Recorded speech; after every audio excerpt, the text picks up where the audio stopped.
بعض بوڑھی عورتیں پریشان ہوتی ہیں، 80 سال کی 75 سال کی خاتون مجھ سے ملی، پرانی بات ہے، 75-80 سال کی تو ہوں گی وہ،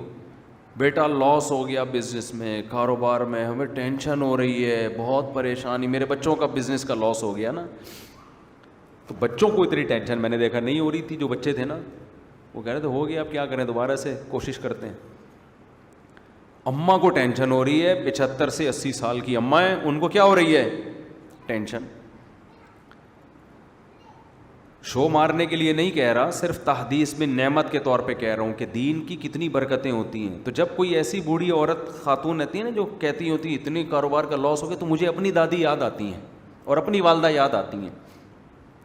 کہ یار ہماری والدہ کبھی بڑھاپا ہم نے دیکھا ہے، ہم نے کبھی نہ ان کو پیسوں کی اس طرح باتیں کرتے ہوئے دیکھا، اپنی دادی کو تو سوالی ان کی عمر تو 80 سال تھی، انہیں تو اس سے کوئی غرض ہی نہیں تھا کہ میرے بیٹوں میں کس کی کتنی تنخواہ ہے بھائی، کون کتنا کما رہا ہے، ان کو تو اپنا ایک مسلح بچھا ہوا تھا، ایک تخت تھا ہماری دادی کا نا، ایک تخت تھا، اس کے اوپر کئی تہیں بچھی ہوئی تھیں، ہر تہ کے نیچے کچھ رکھا ہوا ہوتا تھا پرانا، جو جہیز میں ان کو کسی زمانے میں ملا تھا، پرانی باقیات۔ وہ جو ایک تخت تھا نا ہماری دادی کا، اس میں ایک پاندان تھا جو جہیز میں ان کو ملا تھا قبل مسیح پاندان، وہ پاندان کھلتا تھا، اس میں ایک چھوٹا سا ڈھکت تھا، چونا اور پان، وہ بنا کے ہر تھوڑی دیر کے بعد وہ ایک میں تمباکو، ان کو اس کی فکر تھی بھائی یہ چونا پورا ہے کہ نہیں ہے، کتھا ختم تو نہیں ہو گیا، بھاڑ میں جائے اس کی کتنی تنخواہ، اس کا کیا بزنس، پوچھتی بھی نہیں تھی، ان کو دلچسپی نہیں تھی۔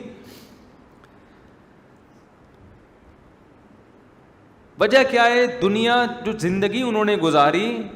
وہ دولت کی باتوں میں نہیں، ہر وقت ہاتھ میں تسبیح، شوال کے 6 روزے، ایام 20 کے روزے، نفلی روزے، تلاوت قرآن، تو کیا پرواہ کہ کون کتنا کما رہا ہے، ان کو یہ تھا کہ بھئی میرے بچے جتنا بھی کما رہے ہیں، پوتے،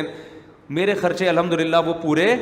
کر رہے ہیں، تو میرا کیا خرچہ ہے بھائی، مجھے ایک جگہ چاہیے، ٹھکانہ چاہیے، مجھے یہ کمرہ ملا ہوا ہے، یہ تخت ملا ہوا ہے، یہ مصلی ہے، یہ اللہ اور یہ میں، ٹھیک ہے نا، صبح مجھے ناشتہ مل جاتا ہے، بچے ناشتہ، بہویں ناشتہ بنا کے دے دیتی ہیں، دوپہر مجھے ٹائم پہ کھانا مل جاتا ہے، تو بس تھوڑی دیر آرام کی، اور ایک ڈرامہ دیکھنے کا اللہ معاف فرمائے ان کو بہت شوق تھا، ہم دادی سے کہتے تھے اتنے اچھے اعمال ہیں اس میں سے ڈرامہ تو نکالو، وہ پڑوسیوں کے ہاں جاتی تھیں پرانے زمانے کے ڈرامے دیکھنے کے لیے، بس یہ انٹرٹینمنٹ کی ایک چیز تھی ان کے پاس، ٹھیک ہے نا، اللہ مغفرت فرمائے، دیکھنا نہیں چاہیے تھا لیکن یہ تھا، اور دوپٹہ اوڑھ کے پورا اس تمیز سے جا کے نا تسبیح ہاتھ میں لے کے ڈرامہ دیکھ رہی ہوتی تھی۔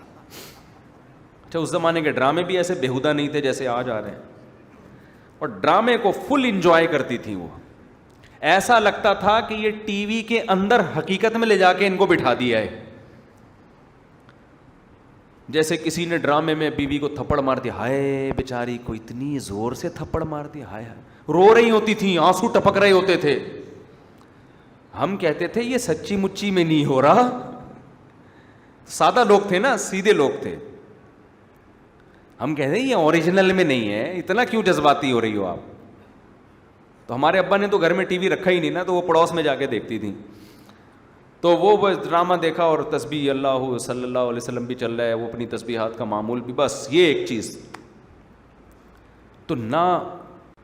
تو دنیا سے محبت نہیں تھی، بتانا میں یہ چاہ رہا ہوں، پیسوں سے محبت نہیں، بیٹا کما رہا ہے نہیں کما رہا چھوڑو بھائی، ہم نے زندگی گزار لی، اللہ اللہ کرو، بس ہمارے بیسک خرچے پورے ہو رہے ہیں، بس اس میں خوش تھی۔ ہماری والدہ کا بھی ایسا ہی تھا، ہماری والدہ کا تو اللہ معاف فرمائے ایسا تھا کہ قرضے لے لے کے دوسروں پہ خرچ کرو،